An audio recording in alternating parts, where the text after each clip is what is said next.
Ladies and gentlemen, please welcome Culture City co-founder, Dr. Michele Kong.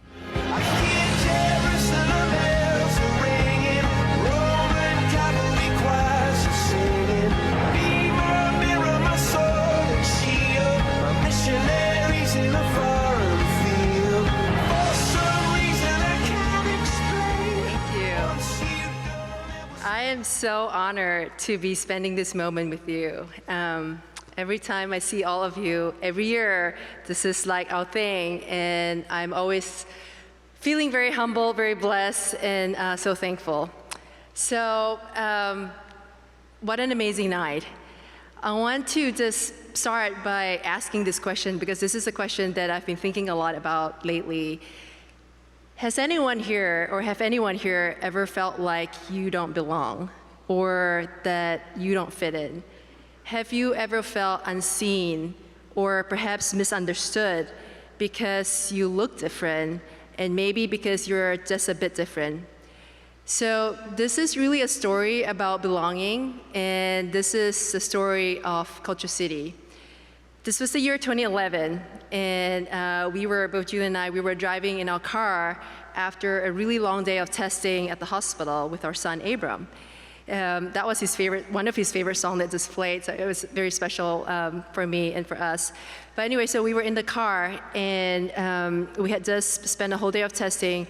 At the end of that day, the physician really quite matter-of-factly turned to us and said, he has severe autism, and that you should expect the worst. We should expect that he would not talk, he would not be able to give hugs, be affectionate, he would not make friends, but rather we should expect that he would most likely need constant care, unlikely to hold a job. Now, mind you, he was only 6 at this point, and most likely needed to be institutionalized when he was older. These were exact words that were used and told to us at that point. We were stunned, exhausted, and confused.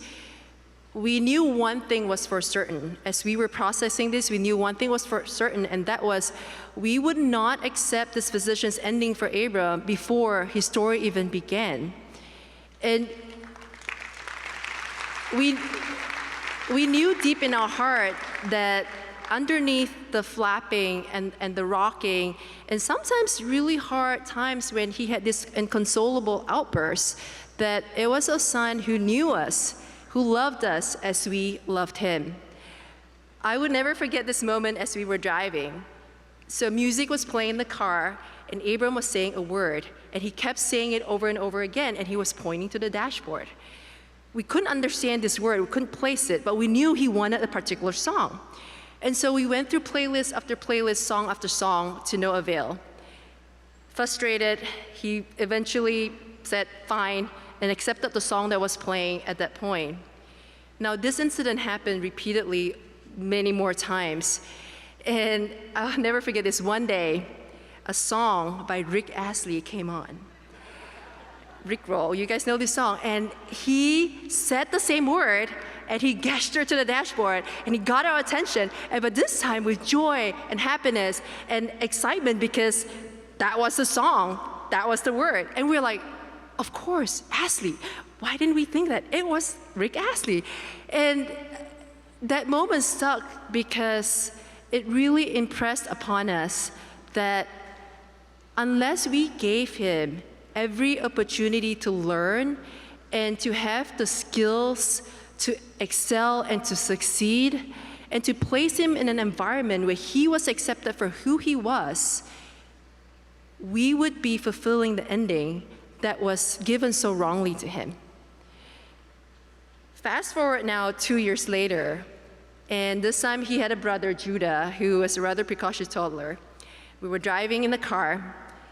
Yes, we drive in the car a lot, and in fact, we still drive in the car a lot. This is kind of our thing, or Abram's thing. But we were driving in the car, and this time we were driving by the Birmingham Zoo. Judah turned and said, why don't we ever go to be with the zoo? We were like, So for those of you who are not from here, Be with the Zoo is an annual event that we still actually have today, but it's an annual event where kids would go to the the zoo, they'll dress up and they'll trick or treat, and they get candies and have a really good time with their family and friends. So when Judah asked us this question, it really sort of made us pause and made us think, like, why don't we ever go to the boo at the zoo? And honestly, it was because we had been so focused on protecting Abram that without realizing it, we were avoiding public places, avoiding the zoo, avoiding restaurants. We had failed to realize that we were isolating ourselves because we were focused on him. And honestly, it was really an avoidance of all the harsh stares and words and judgment that came at us and at him whenever we went out, because he sounded different and he looked different because of the way he was behaving and engaging in the world. Judah taught us a very important lesson that day, and that was that sometimes when deep in the trenches, we require people from the outside to really see and call out the situation. Fast forward now again to just 2 years ago. This is now 2020, and this time it was me. So I was sitting by the edge of a hospital bed and processing the diagnosis of a stroke. A stroke. Couldn't really quite,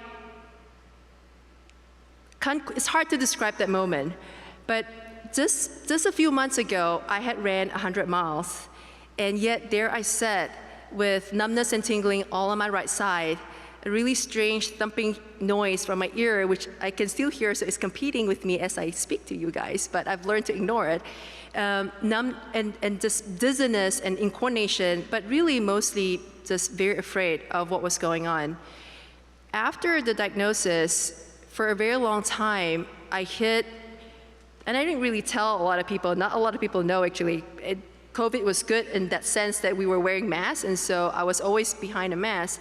But I really struggled through valleys and confronted my demons. But it was really in one of those times that I realized that even as an adult, after my diagnosis, I really struggled with finding a way to fit in because I felt different, I looked different, and I perceived my environment differently. 1 in 6 of us have a disability, which is a word we use, but it really just means that 1 in 6 of us have a unique challenge, and it can be very difficult challenges, right? And it can happen to anyone at any time, whether you're a child with ADHD, a child with autism. It could be one of our veterans who serve and comes back with PTSD. It could be an adult with dementia, or just someone that's struggling with a mental health challenge. When we started Culture City, when Julia and I started Culture City 8 years ago, it was really because of what our boys showed us. It took the both of them, both Abram and Judah, to really impress upon us that we need to give everyone, like everyone, the opportunity to excel and to be the best versions of themselves, whatever that version is, but it's the best versions of themselves. And thank you. But really more important than that, it was that there needed to be a culture change and a culture shift where everyone, as we've seen tonight, over the last couple hours, everyone is accepted for who they are, truly for who they are and included. And now as someone who struggles with facial spasms and this noise in my ear and vertigo and all of that, I truly have a deeper appreciation of why what we do matters so much. When we say, who is Culture City?